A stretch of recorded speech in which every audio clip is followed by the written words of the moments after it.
कीर्तन कधी सोडायचं, नाहीतर आलेली माणसं टाकून जायची आहे की नाही बाबा.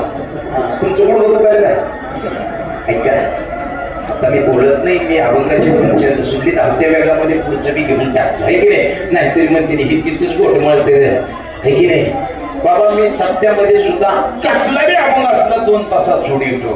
पण तुम्हाला वाटलं महिन्याचा प्रवास आहे म्हणून पसारा धरून चालू ही टिकीस तर मला काय माहिती अभंगाचा अर्थ सांगितला की झालं कीर्तन आहे की नाही बाबा. असं करायचं नसतं कीर्तन, थोडं सांगायचं परंतु लोकांना पटलं पाहिजे. विठ्ठल